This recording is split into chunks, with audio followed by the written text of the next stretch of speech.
ये सब वेद मंत्र कह रहे हैं कि वो आनंद नाम की जो पर्सनैलिटी है वो सर्वज्ञ है। और हम लोग अरे अल्पज्ञ में भी अंतिम पराकाष्ठा के मूर्ख। सबसे बड़ा मूर्ख कौन? अगर कोई पूछे तो आप कहेंगे हमारे यहां कालिदास हुए थे। क्यों? तो जिस डाल पर वो बैठ के डाल को काट रहे थे तो अपने दाहिने तरफ काट रहे थे, बाएं तरफ डाल जा रही थी। इसका मतलब वो डाल जब कट जाती तो वो डाल के साथ नीचे आ जाते। ऐसे मूर्ख थे। अरे नहीं, तो उद्धव ने सवाल किया था भगवान से, हे मूर्ख किसे कहते हैं महाराज? तो उन्होंने कहा मूर्खो देहाद्यहम बुद्धि पंथा मन निगम स्मृता। 11:19-42 भागवत। जो अपने को देह माने उससे बड़ा कोई मूर्ख नहीं है। अरे सब अपने को देह मानते हैं तो फिर वो मूर्ख नहीं तो और क्या है? हम इतने अल्पज्ञ हैं, अपने आप को नहीं जानते।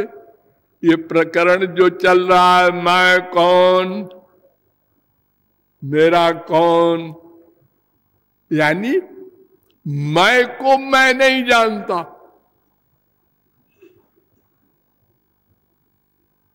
और वो आनंद तो सर्वज्ञ। कल मैंने आप लोगों को बताया था ना, बहुत अंतर है उसमें हम में। है हम उसके अंश, ठीक है। क्यों ये अंतर है? ध्यान दीजिए।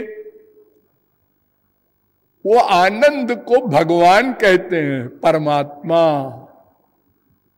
ब्रह्म, ईश्वर, विश्वेश्वर, खुदा, गॉड, अनेक नाम है उसके, जो रख लो नाम,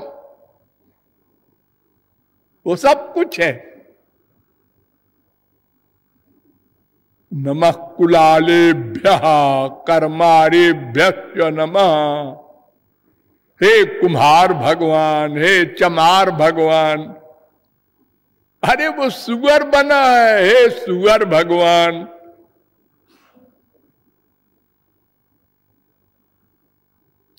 अरे सुअर तो हम संसार में अगर किसी को कह देते हैं लड़ाई हो जाए। बड़े आदमी छोटों को ऐसे देते हैं गाली, सुअर का बच्चा, कुत्ते की औलाद। अरे भगवान कहते हैं मैं भी सुअर बना हूं। भाई काहे को बुरा मान रहे हो तुम लोग? शुक्रावतार हुआ था ना।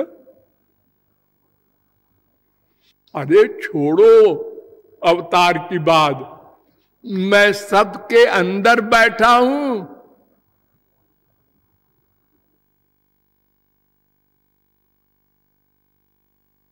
वो जो पाखाने में कीड़ा चल रहा है ना, उसके अंदर भी मैं बैठा हूं।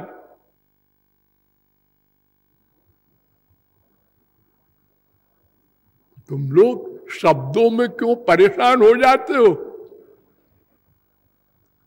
तो वो भगवान नाम की, आनंद नाम की जो सत्ता है, उस सत्ता के दो प्रकार के अंश होते हैं। एक एक शब्द पर ध्यान दीजिए। एक को स्वांश कहते हैं, एक को विभिन्न अंश कहते हैं। जो स्वांश होते हैं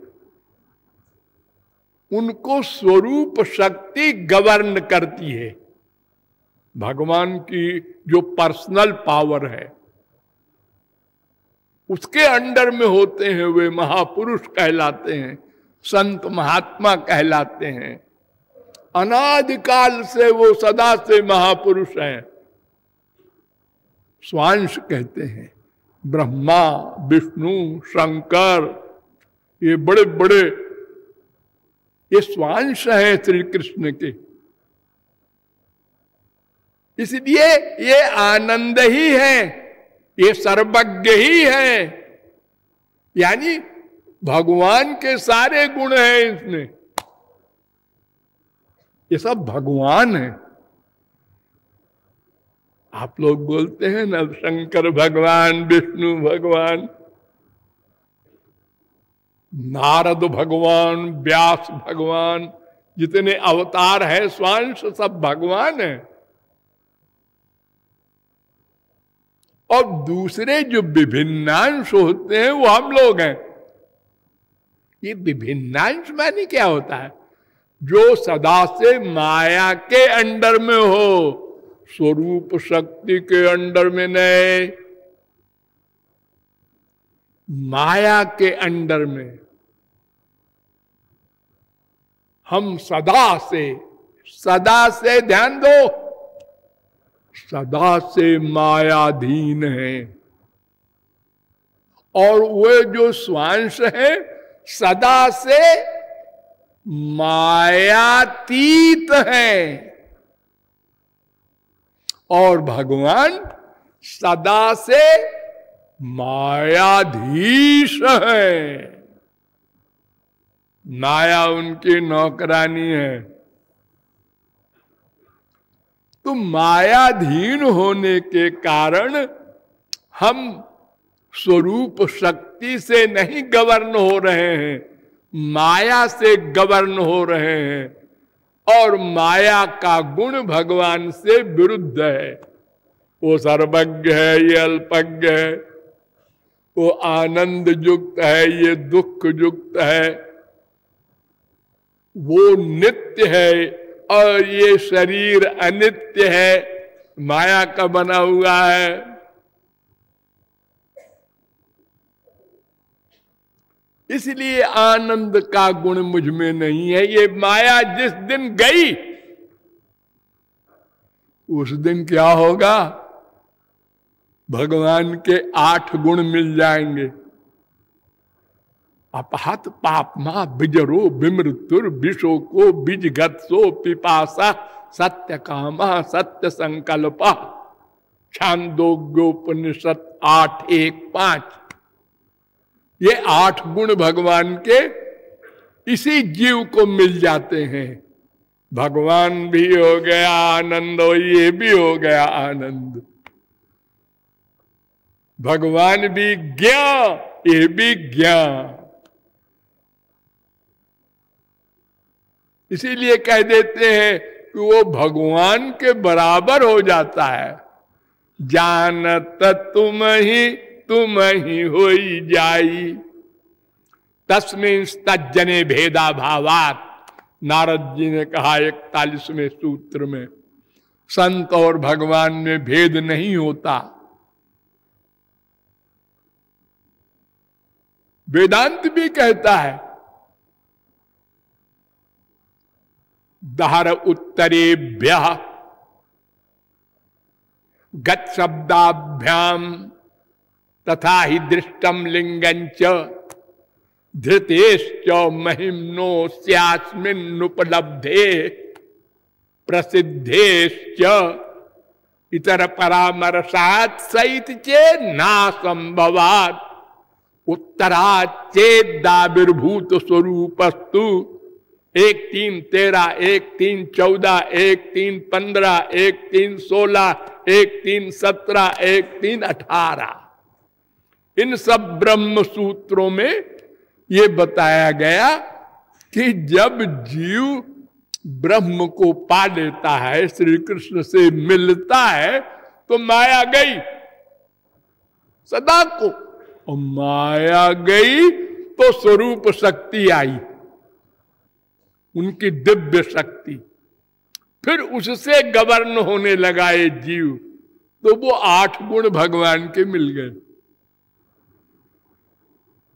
अब ये भी ब्रह्मा शंकर की तरह मायातीत सदा को हो गया। इसलिए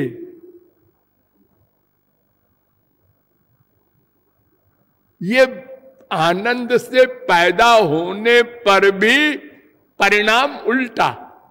अरे ये तो जीव है, कम से कम चेतन तो है, चेतन आनंद, उससे पैदा हुआ ये जीव भी चेतन। इस संसार का ये जो जड़ है पृथ्वी वगैरह, ये कैसे पैदा हो गई आनंद भगवान से? ये आश्चर्य है, क्योंकि ये तो जड़ है, इसमें तो इंद्रिय मन बुद्धि है नहीं।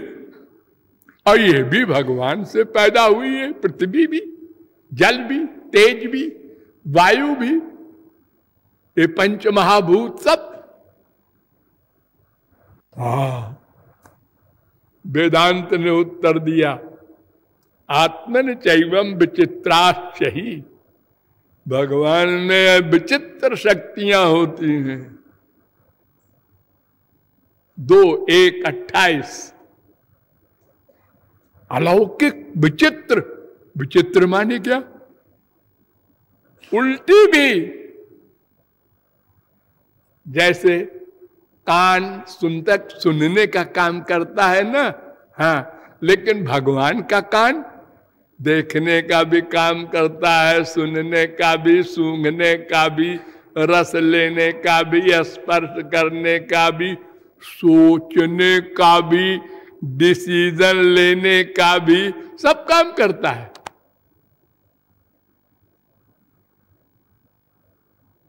अरे बिना कान के भी सुनता है।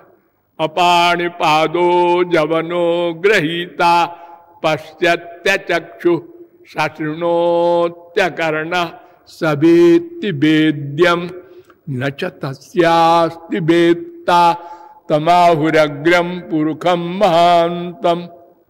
वेद कह रहा है, श्वेताश्वतरोपनिषद 3:19। क्या मतलब? बिनु पग चलई सुनई बिनु काना, और कर बिनु कर्म करई विधि नाना। आनन रहित सकल रस भोगी, और बिनु जिह्वा बक्ता बड़ जोगी। तानु बिनु परस नयन बिनु देखा, और ग्रही घ्राण बिनु बास अशेखा। अस सब भांति अलौकिक करनी, महिमा जासु जाई नहीं बरनी।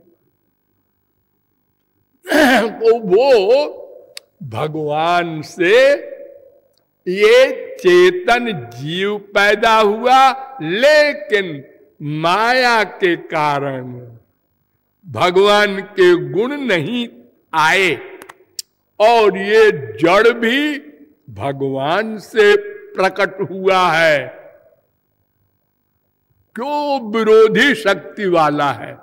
माया उसी की शक्ति है ना, हाँ, तो उसी की माया के द्वारा ये पैदा हुआ है जगत। आप लोगों का ये शरीर है चेतन, हाँ, कहीं सुई चुभाओ दर्द होता है, हाँ, और बाल काटते हैं तब तब तो मालूम ही नहीं पड़ता। नाई बाल काट रहा था, मैं सो गया। ये बाल चिपकाए हैं क्या? नकली है? नहीं जी, नकली नहीं है, असली है मेरे बाल। तो फिर इसमें चेतना क्यों नहीं है? ये नाखून है, हाँ, ये जब बढ़ जाता है तो आप लोग काट देते हैं, बातें भी करते रहते हैं, हाँ। ये जड़ है, बाहर से चिपकाया है आपने? नहीं जी, इसी में से निकला। लेकिन एक नाखून और भी है, अगर वो कट गया तो ये करते हैं हम लोग। अरे बड़ी विचित्र सृष्टि है, इसी में जड़ भी है, इसी में चेतन भी है, इसी में जड़ भी है, इसी में चेतन भी है। वेद ने एक मंत्र बना दिया इसका, यथोर्ण नाभि सृजते गृह्णते च यथा पृथिव्यामोषधया संभवन्ति यथा सतः पुरुषात् केशलोमानि तथा क्षरात् संभवती है विश्वम। अरे मनुष्यों देखो तो, तुम्हारे ही शरीर में इतनी विचित्र बातें उल्टी सीधी है, और भगवान के बारे में आश्चर्य न करना।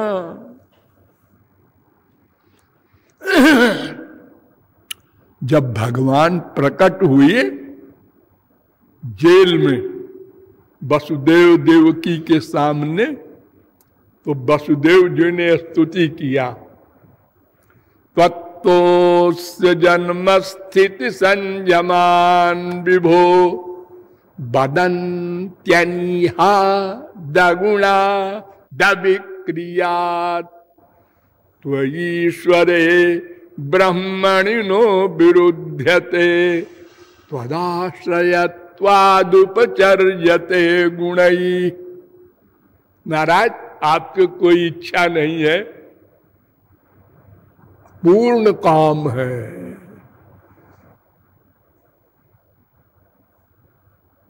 10:3:19 वेद कह रहा है, आत्मरति आत्मक्रीड आत्ममिथुन आत्मानंद सस्वराट भवति। 7:25-2 छांदोग्योपनिषद वेद मंत्र है, वो आत्माराम है। भागवत भी कहती है, आत्मारामोप्यरिरमत। आत्माराम श्री कृष्ण आत्माराम होते होते हुए भी गोपी राम बन गए, उल्टा हो गया। तो महाराज आप पूर्ण काम है, आपको किसी से कुछ नहीं चाहिए। अरे आपके जन को ही कुछ नहीं चाहिए, वो भी आत्माराम हो जाता है।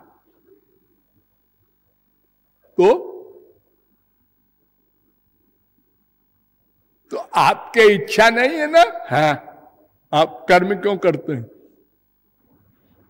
ये सृष्टि करते हैं, नंबर 1 सृष्टि में घुस गए, नंबर 2 फिर सृष्टि के प्रत्येक चेतन जीवों के हृदय में एक एक रूप में बैठ गए, नंबर 3 फिर उसके अनंत जन्मों की फाइल ले करके उसके अनुसार फल दे रहे हैं, नंबर 4 फिर उसके वर्तमान काल के प्रत्येक कर्म को नोट कर। अरे कितने कर्म करते हैं आप, और कौन कर सकता है इतना कर्म,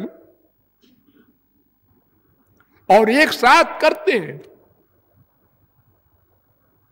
आपके ब्रह्मांड अनंत, और एक ब्रह्मांड में जीव अनंत। एक तालाब में कितने कीड़े होते हैं, सबके अंदर बैठे हैं।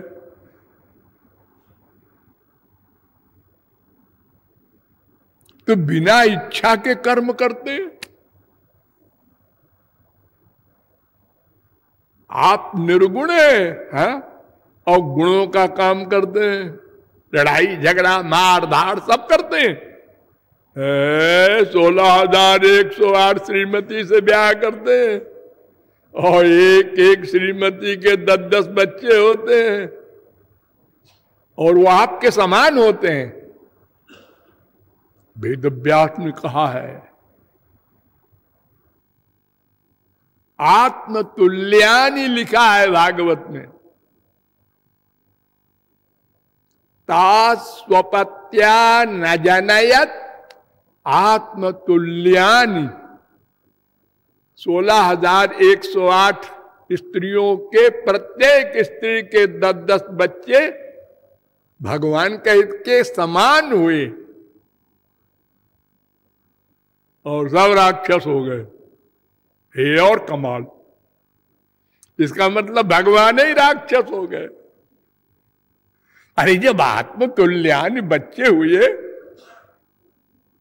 तो भगवान के समान सब बच्चे हुए, यानी भगवान ही बच्चे बन गए और फिर सब भगवान ही आवारा हो गए और फिर सारे भगवानों को लड़ा के मरवा दिया।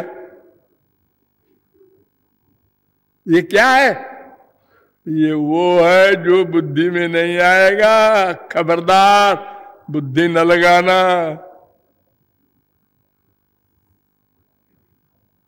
ये उल्टी पलटी भगवान में शक्तियां हैं। ये भी करते हैं, वो भी करते हैं और नहीं करते। तस्य कर्तारमपि विद्य कर्तार मव्ययम। गीता 4:13। सृष्टि से लेकर के इतने सारे कर्म करता हुए भी भगवान कहते हैं मैं कुछ नहीं करता। वेद से पूछ लो, अनंतश्चात्मा विश्व रूपो यह करता। भगवान कुछ नहीं करता। वो क्यों करे? उसे कुछ चाहिए क्या?